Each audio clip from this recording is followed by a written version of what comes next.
আজ আমরা গণিতের একটা বিশেষ বিষয় নিয়ে আলোচনা করব। সেটি হলো অনুপাত ও ভেদের মধ্যে সম্পর্ক ও পার্থক্য। বিষয়টা ভীষণই ফান্ডামেন্টাল এবং নিখুঁত করে দেখার অনুরোধ রাখলাম। আর এই ধরনের ফান্ডামেন্টাল ভিডিও পেতে চ্যানেলটিকে সাবস্ক্রাইব করে পাশে থাকার অনুরোধ রাখলাম। এখন সরাসরি আলোচনায় যাওয়া যাক। মানে ভেদ আর অনুপাতের মধ্যে সম্পর্ক বা পার্থক্য করার জন্য প্রথমে পার্থক্যটা করি এবং পার্থক্যটা অনেকটা সংজ্ঞার উপর ভিত্তি করে প্রথমে দেখি কি বিষয়টা আছে।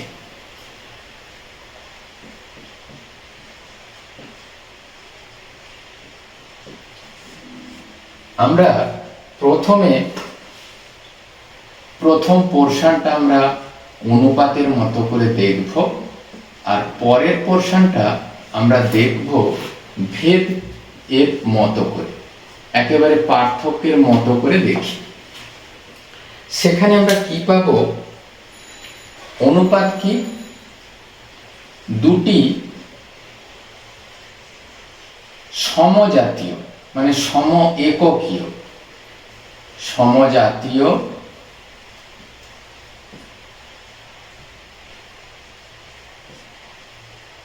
রাশি একটি অপরটির কত গুণ, একটি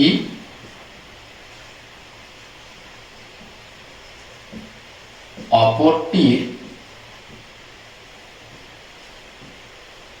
কত গুণ বা কত ভাগ এই তুলনা করা হয়। তুলনা করা হয় কোথায়? আমাদের অনুপাতে। আর ভেদ কি হবে? এখানে দেখো দুটি সমজাতীয় মানে এককটা যেন একই হয়। এরপর আমরা দেখব ভেদ কি।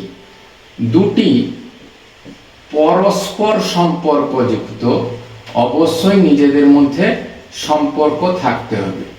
দুটি পরস্পর সম্পর্কযুক্ত চলরাশি, রাশিটা অবশ্যই চলরাশি বা ভেরিয়েবল হতে হবে। দুটি পরস্পর সম্পর্কযুক্ত চলরাশি এর মধ্যে সম্পর্ক ভেদের মাধ্যমে প্রকাশ করা হয়।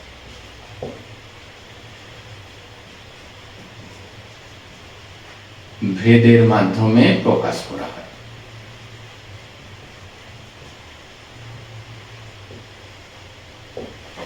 প্রথমে বিষয়টা একটা উদাহরণ সহকারে দেখে নিই। যেমন দেখো, আমি দেখছি রামের কাছে আছে 2 টাকা আর শ্যামের কাছে আছে 10 টাকা। প্রথমত দেখব সমজাতীয় রাশির মধ্যে তুলনা, দুজনেরই প্রাপ্ত টাকা, এই দেখো এককটা আছে টাকা, ওই জন্য তুলনা করা হবে।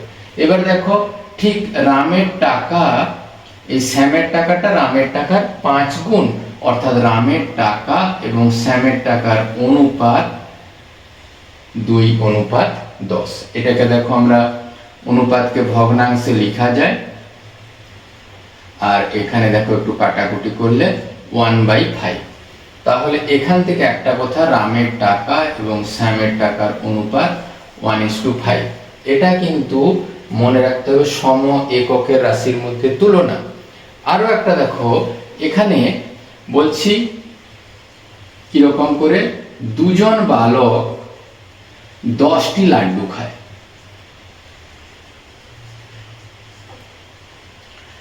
একইভাবে ধরো 10 জন বালক 50টি লাড্ডু খায়। এরখানে একটা কথা পরিষ্কার। এবারে একই ধরনের যদি তুলনা করি, একটি বালক 5টি লাড্ডু খায়, তাহলে এইখানে বালকের সংখ্যা দেখো ধীরে ধীরে ধীরে ধীরে পরিবর্তন হচ্ছে। তাহলে একটা কথা নিশ্চিত, যদি xটি বালক থাকে তাহলে সে লাড্ডু খাবে 5x। আমরা লাড্ডুর সংখ্যাটাও যদি একটা চলরাশি হিসাবে ধরে নেই y, তাহলে এখান থেকে পাবো y সমান 5x বা y বাই x সমান 5। সেখান থেকে আমরা সিদ্ধান্ত নেব যে y ভ্যারিজ অ্যাজ x। মনে রাখতে হবে এই যে সংখ্যাটি, এই সংখ্যাটি কিন্তু একটা অশূন্য ভেদ ধ্রুবক। তাহলে এখন এই দুটো চলরাশির মধ্যে তুলনা, তাহলে x আর y ভেদে আছে এবং পরিষ্কার করে বললে ওটা সরল ভেদে আছে। তাহলে আমরা এটাকে x ভ্যারিজ অ্যাজ y হিসাবেও লিখতে পারি। এর পরের পার্থক্যটা দেখবো এককে। এটি দুটি রাশির একক একই, দুটি রাশির একক একই। কথার অর্থ অনুপাত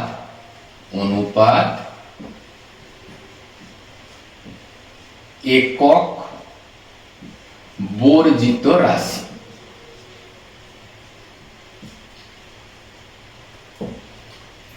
কিন্তু এটা চলরাশির মধ্যে তুলনা হলে এটি একক বর্জিত রাশি নয়, এটি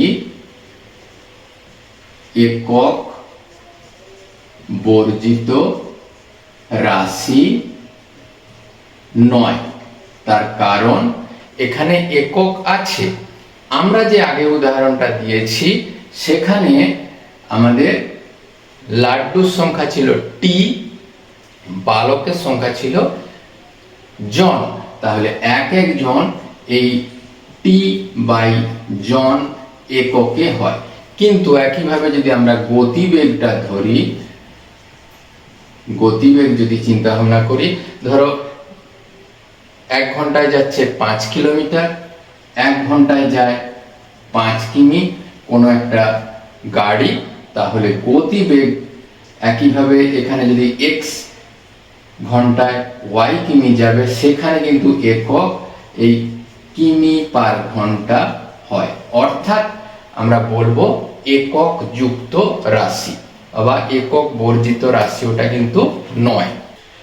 এরপরে আমরা জানবো রাশিগুলোর প্রকৃতি কি ধরনের হয়। অনুপাতে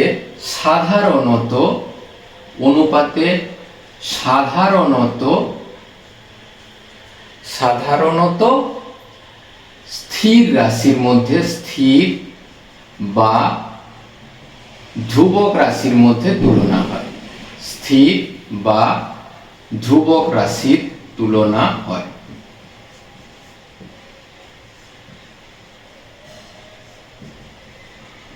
কিন্তু তাহলে এটা ইন দি সেন্স এটা হচ্ছে স্ট্যাটিক। আবার একইভাবে এটা সাধারণত চলরাশির মধ্যে তুলনা, চলরাশির মধ্যে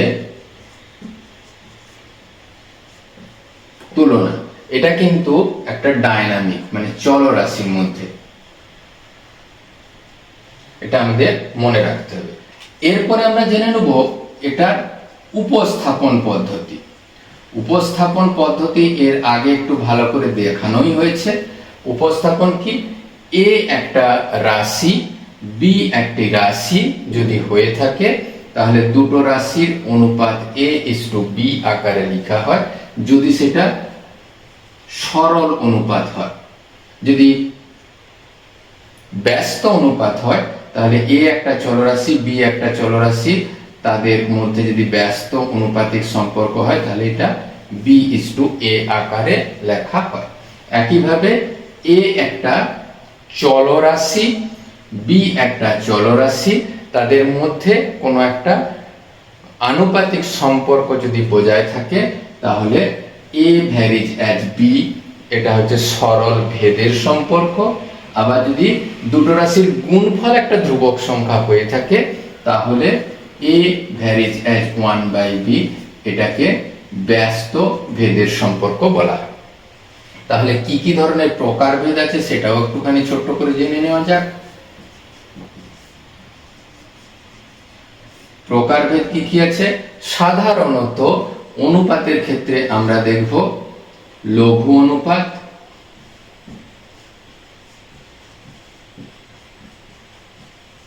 লঘু অনুপাত কখন হবে? যদি এই পূর্ব পদটা ছোট হয়, উত্তর পদটা বড় হয়। এরপরে আছে গুরু অনুপাত, যখন পূর্ব পদটা বড় হবে, যেমন এই 7:2 এর ক্ষেত্রে গুরু অনুপাত, মানে পূর্ব পদটা বড় উত্তর পদটা ছোট।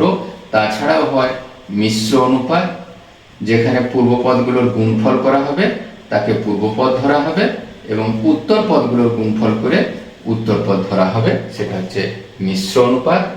আর ভেদের ক্ষেত্রে সরল ভেদে আছে, সরল ভেদ, ব্যস্ত ভেদ, এখানে ব্যস্ত অনুপাতও হতে পারে, আর যৌগিক ভেদ।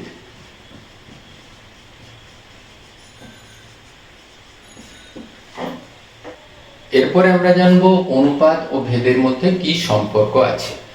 অনুপাত এই ধারণা থেকেই পরে চলরাশিযুক্ত পরিবর্তনগুলোকে ভেদের ধারণা তৈরি করা হয়েছে। এবার দেখো এ অনুপাত বি, একে যদি আমরা ভগ্নাংশে লিখি এ বাই বি, এটা হলো একটা আনুপাতিক ভগ্নাংশ।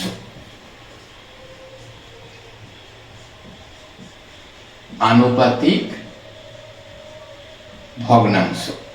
আবার দেখো যদি দুটো চলরাশি এ এবং বি ভেদে থাকে, তাহলে আমরা বলব ভেদ থেকে যদি সমীকরণে প্রকাশ করতে হয় একটা ধ্রুবক দিয়ে গুণ করতে হয়।